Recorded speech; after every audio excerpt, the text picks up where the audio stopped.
Boa tarde, meus irmãos. Graças e paz a todos mais uma vez. Bom estarmos aqui, né? Nosso segundo dia na nossa conferência Recuperando 5 Solas. E é uma alegria ver o rosto de cada um aqui mais uma vez. Bem, ontem nós falamos sobre o primeiro fundamento dos 5 solas, sobre sola escritura, e vimos a luta dos reformadores para restaurar a autoridade da palavra de Deus junto à sua igreja. Vimos o quanto, no decorrer desses séculos, a igreja se desviou dessa palavra. E saímos daqui desafiados com a instrução de Paulo para que nós voltássemos a colocar a palavra como autoridade final nas nossas vidas, como a nossa única regra de fé e prática. Saímos desafiados a proclamarmos a palavra. Hoje nós vamos falar de um outro pilar da reforma, que é o sola fide, né? Ou somente a fé. Nós vivemos numa sociedade do desempenho, numa geração onde as palavras resultados, metas, são ditas e ouvidas por todos nós o tempo todo. Desde pequenos, nós somos cobrados insistentemente por resultados. Quem aqui nunca deu um puxão de orelha no filho quando ele tirou uma nota baixa? Queremos que os nossos filhos sempre sejam os melhores alunos da escola, e isso não está errado. Mas com isso, crescemos diante de uma sociedade que olha para o outro somente por conta da sua performance. Vivemos na sociedade da performance, na sociedade do resultado imediato. Pior do que estabelecer resultados, e isso é bom em certo sentido, é querer resultados imediatos. Nós passamos a ser imediatistas. Nós não temos mais paciência para esperar uma resposta, para esperar algo acontecer. Nós deixamos de orar o Salmo 40, esperei com paciência no Senhor, e pulamos direto para o 70, apressa-te, Senhor. Acordamos todos os dias e ao olharmos para o nosso celular já vemos as notificações e queremos resolver tudo o tempo todo. Mas você pode estar se perguntando, está ruim? Você pode estar se perguntando, estão me ouvindo? Não? O que isso tem a ver com sola fide? O que isso tem a ver com somente a fé? Lutero carregava dentro de si uma angústia. Ele era, antes de se tornar um reformador, ele era um monge agostiniano que vivia os seus dias preso a uma frase que o angustiava todos os dias. Como o homem pode ser justificado diante de Deus? Como o homem pode se tornar justo diante de Deus? Essa pergunta assolava o coração e a mente de Lutero, a ponto que ele se confessava diariamente para os seus monges superiores. A história diz que Lutero se confessava tanto, olhava para si e via que ele cometia tantos pecados e pecados mínimos, como eu disse ontem, mas a história diz que ele se confessava tanto e tanto que um dos seus mentores no monastério chegou a questionar Lutero: pelo amor de Deus, vai embora. Peca direito e depois você volta. A biografia de Lutero diz que quando ele saía do monastério, depois de haver confessado, no caminho, ele já pensava, eu devo ter pecado outra vez, vou voltar e vou me confessar de novo. Essa era a angústia no coração desse homem, que dizia para si mesmo, eu quero me tornar justo diante de Deus. Quando ele lia as Escrituras e via a sentença, justiça de Deus, ele se irava contra Deus, porque ele imaginava que não era possível conseguir ser justo diante de Deus. Com isso, ele caminhou todos os dias da sua trajetória ali no monastério, tentando se justificar diante de Deus. Ao ponto que, em certa feita, um dos mentores de Lutero chamou a sua atenção porque ele começou a dizer para si mesmo que ele era melhor do que todos os outros monges, porque ele se confessava mais do que todos eles. Lutero olhou para o Senhor e olhou para si mesmo e buscou em si uma justiça para satisfazer a Deus. E hoje? E nos nossos dias? Nos nossos dias, a pergunta de Lutero parece que perdeu um certo sentido. Nós não perguntamos mais como podemos nos tornar justos diante de Deus. Mas na sociedade que vivemos, muitas vezes nos perguntamos, eu sou justo demais e Deus precisa e tem que me aceitar como eu sou. É sobre isso que eu quero refletir com os irmãos aqui nessa tarde, sobre o Sola Fide. E eu quero partilhar um texto para isso. Abra sua Bíblia no Evangelho de Lucas, capítulo de número 18. Precisava de uma água, alguém me arruma, por favor.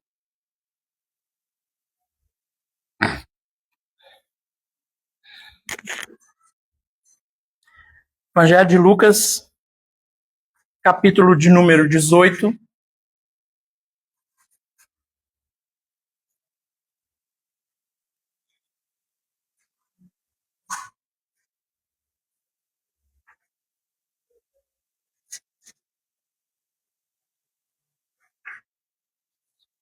A partir do verso de número 9. O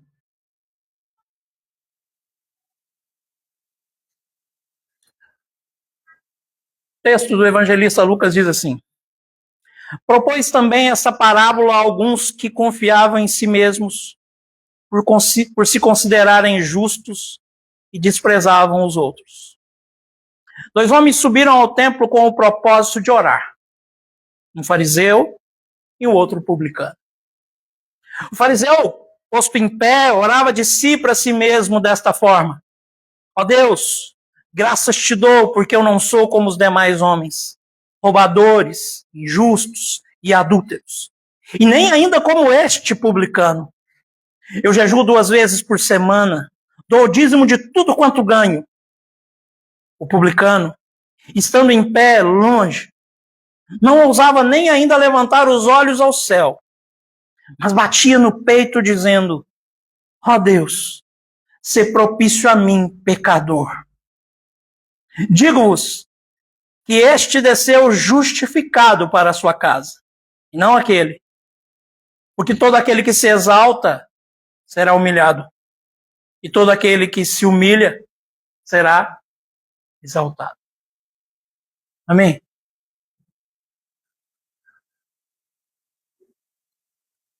Obrigado, pastor.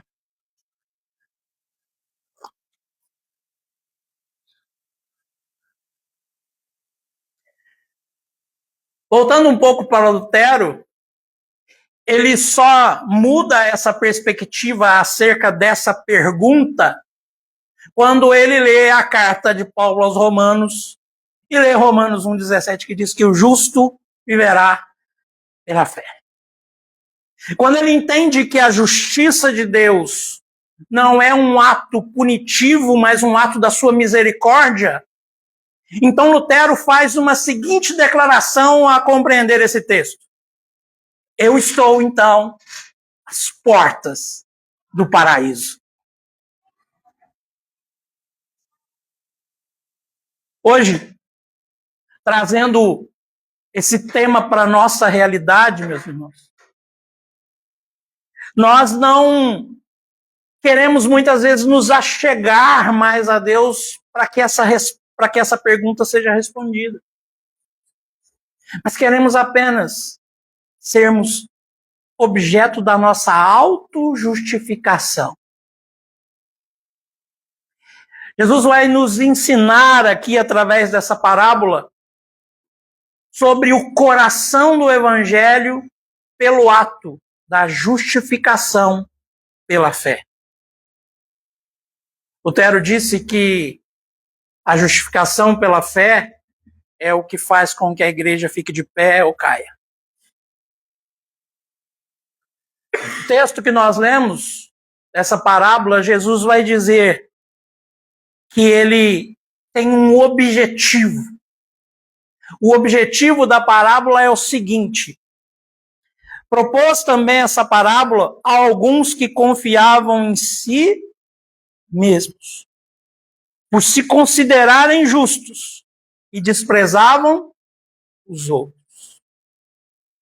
Lutero olhava para si e não via em si méritos e tentava buscar em si os méritos para agradar a Deus.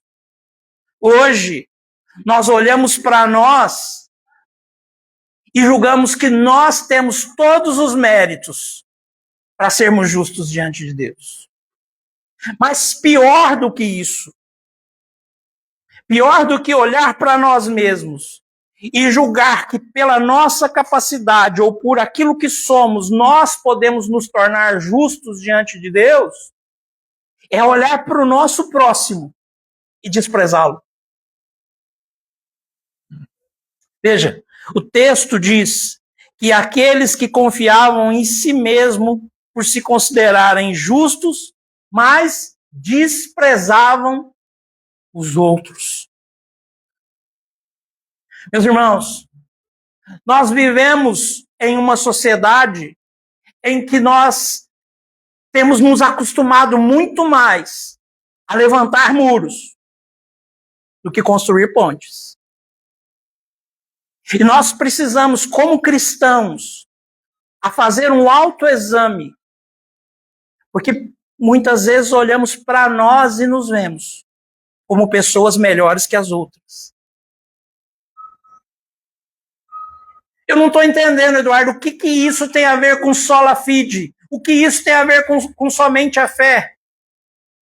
O objeto do sola fide, meus irmãos, é a justificação pela fé somente. Na continuação do texto, Jesus então vai explicar, vai trazer isso de forma clara, usando dois personagens muito comuns da época. Um fariseu e um publicano. O fariseu, aquele mestre da lei, conhecedor das escrituras, aquele que julgava que tinha o poder de decidir o que era certo e o que era errado. O publicano? Não. O traidor, aquele que ajudava os romanos a cobrar impostos. O pária da sociedade olhado pelos judeus. O interessante é que o texto vai dizer que esses dois personagens se encontram em um lugar em comum. Veja. Dois homens subiram, verso 10, ao templo com o propósito de orar. Tanto o fariseu quanto o publicano estão indo para o mesmo lugar e com o mesmo objetivo. Ambos querem orar. Ambos querem falar com Deus. Ambos querem se relacionar com Deus. Mas existia uma diferença entre um e outro. Existia uma diferença entre o conhecedor das Escrituras, entre aquele que queria pautar a vida dos outros por conhecer, por saber tudo, e a diferença daquele publicano. Um ídolo no seu coração. Calvino dizia que o nosso coração é uma fábrica de ídolos. Veja a postura dos dois na sua relação com Deus. O texto vai prosseguir e o verso 11 vai dizer: o fariseu, posto em pé, orava de si para si mesmo. Veja a motivação do coração dele. Ele está no templo para se relacionar com Deus, para falar com Deus, mas ele ora de si para si mesmo. O seu olhar é para ele mesmo. O seu olhar é para o seu currículo. O seu olhar são para suas credenciais. O seu olhar é para quem ele é. E ele desvia o seu olhar do Senhor. A sua oração é pautada na oração da religiosidade. Ele ora assim: ó Deus, graças te dou. Não por sua bondade, que nos seguirá até o fim. Graças te dou, não pela tua misericórdia. Graças te dou, não pelo teu sangue que cobre os meus pecados. Mas graças te dou, porque eu não sou como os demais homens. Eu não sou como os demais homens.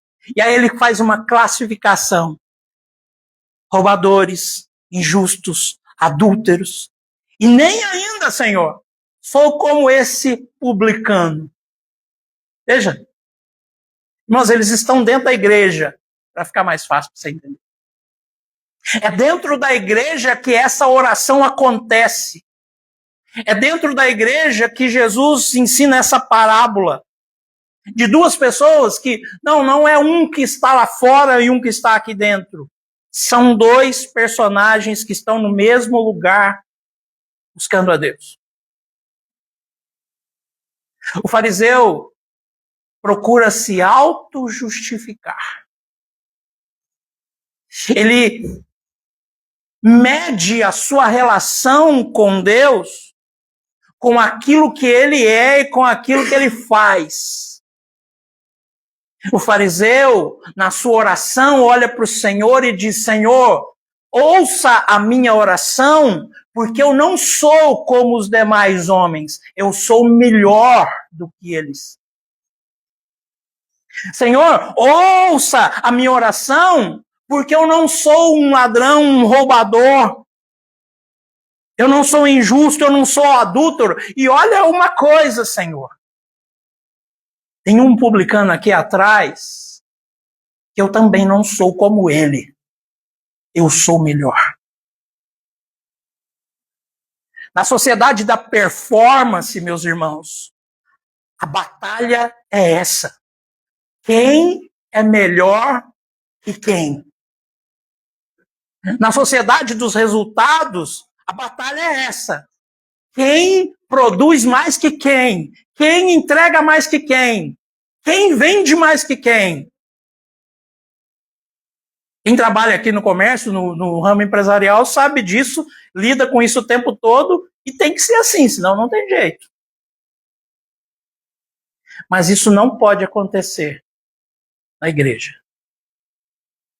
A Bíblia diz que nós somos chamados para sermos cooperadores uns dos outros.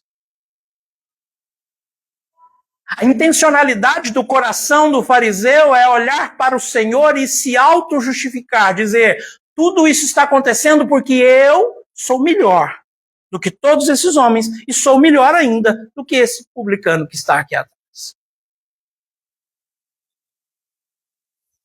No verso 12, ele vai abrir o seu currículo, vai abrir o seu LinkedIn, vai abrir o seu currículo mesmo. para dizer a Deus: olha, vou te mostrar, Senhor, as minhas credenciais, para o Senhor saber quem eu sou. Jejuo 2 vezes por semana, dou o dízimo de tudo quanto ganho. É a forma como ele quer se relacionar com Deus. Primeiro, se dizendo melhor que os outros. Segundo, colocando os seus méritos como fonte da relação. O texto vai seguir e vai dizer, no verso 13, que o publicano, estando em pé, longe. Subentende-se que o fariseu está no altar, que o fariseu está à frente, que o fariseu está próximo do lugar sagrado para orar. Mas o publicano não. O publicano está longe, está afastado. Sua posição é a posição de alguém que está envergonhado. E nessa posição, ele também fala com Deus. Da mesma maneira que o fariseu. Mas sua oração não sai de lábios que se auto-justificam. Não sai de lábios religiosos. Sai de um coração quebrantado, que reconhece quem ele é diante de Deus e quem Deus é diante dele. A oração do publicano é assim. O publicano, estando em pé, longe, não ousava nem ainda levantar os olhos ao céu. Ele está cabisbaixo. Mas ele toma uma atitude, o texto diz, mas batia no peito dizendo, ó Deus, sê propício a mim. Meus irmãos, notem a diferença da relação desses dois personagens com o Senhor. De um lado, esse homem que está se auto-justificando, dizendo, eu sou melhor do que todos. A minha igreja é melhor do que as outras. Aquilo que eu faço é melhor do que o que todo mundo faz. Do outro lado, um homem com um coração dilacerado dizendo, Deus, eu não tenho nem sequer coragem de erguer os meus olhos, porque eu reconheço o quanto sou miserável diante do Senhor. Reconheço o quanto preciso do Senhor. E ele declara na sua oração, ó Deus, sê propício a mim, pecador. Veja o contraste, irmãos. O fariseu, Senhor, graças te dou, porque eu não sou como esses homens. E eu não sou também como esse publicano. O publicano, Senhor, tem misericórdia de mim, porque sou pecador. A expressão aqui, meus irmãos, ser propício a mim, está atrelada à ideia do propiciatório lá da antiga aliança. O propiciatório era a tampa lá da Arca da Aliança, onde ficavam os dois querubins, um do lado do outro. E onde o sangue era derramado para expiação dos pecados. Perdão. Quando ele usa essa expressão, Senhor, ser propício a mim, ele está dizendo, Senhor, expia os meus pecados. Um, tentando buscar a justiça por seus próprios méritos. Outro, alcançando o coração de Deus por compreender a sua condição como pecador. O desfecho do texto é o que Jesus diz no verso 14. Digo-vos que este desceu justificado para sua casa, e não aquele. Porque todo aquele que se exalta será humilhado, mas aquele que se humilha será exaltado. Jesus, ao contar essa parábola, ao encerrar essa história, conclui o seguinte: a justificação É um ato forense de Deus, feito pela fé em Cristo Jesus apenas. Abra aí a sua Bíblia na carta de Paulo aos Romanos, capítulo número 3. Só para a gente entender isso um pouco melhor. Carta de Paulo aos Romanos, capítulo de número 3.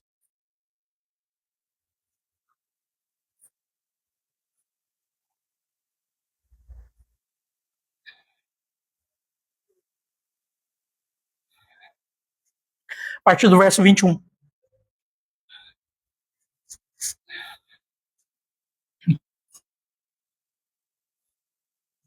Paulo vai dizer assim: mas agora, sem lei, se manifestou a justiça de Deus, testemunhada pela lei e pelos profetas.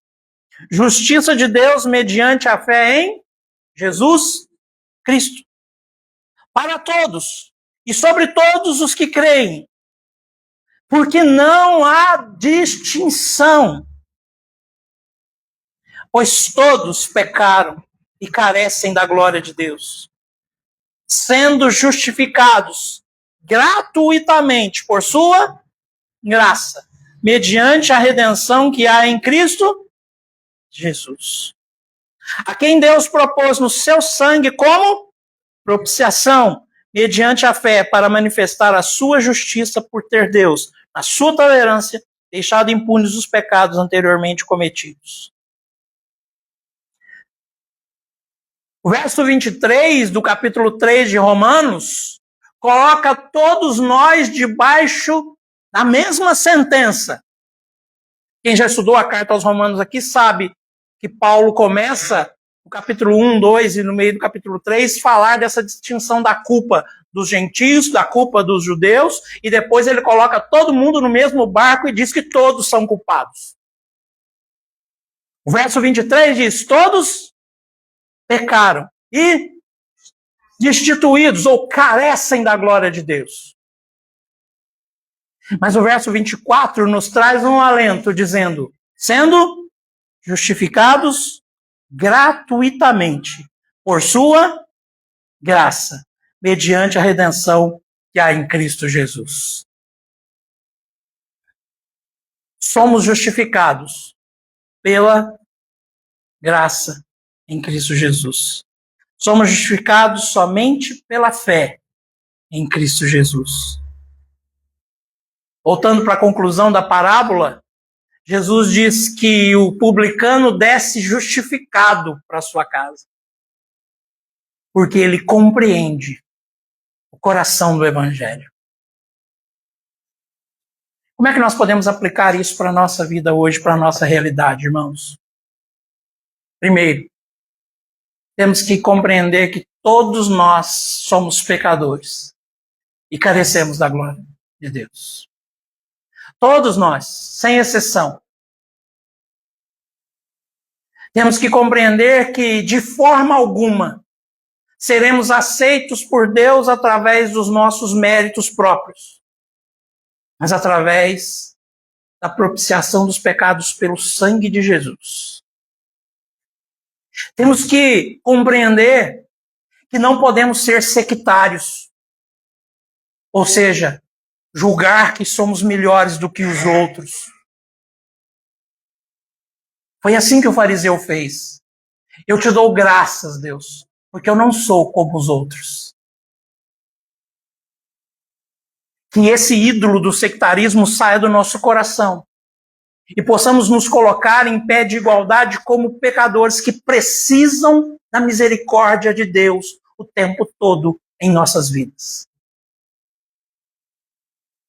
Mas isso, meus irmãos, não através dos nossos méritos próprios, como o fariseu fez. Eu jejuo 2 vezes por semana, eu dou o dízimo de tudo, eu faço tudo certo, por isso o Senhor tem que me aceitar.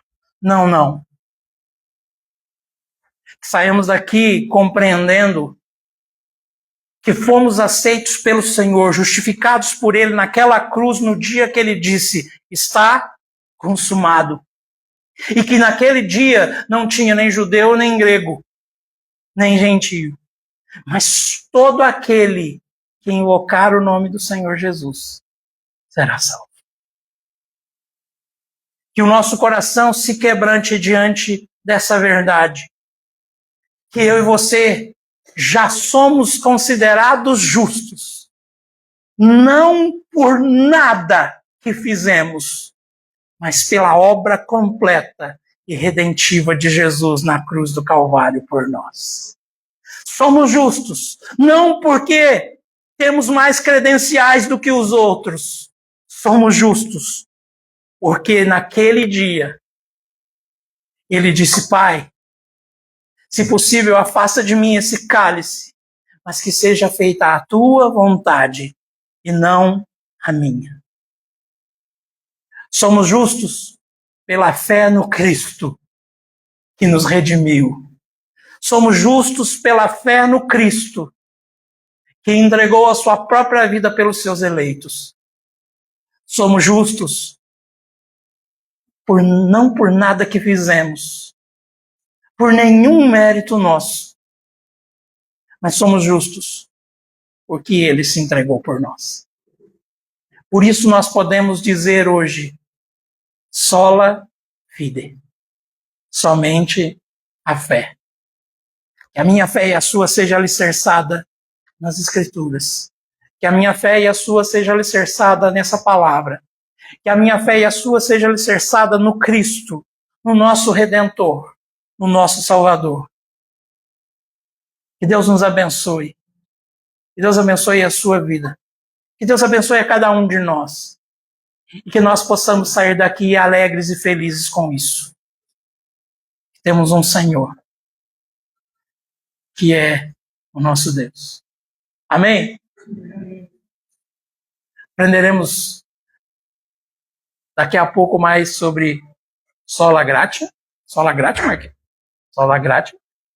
E aí eu tenho certeza que nós sairemos daqui muito mais os nossos corações transbordantes de alegria ao compreender também mais esse pilar das Escrituras.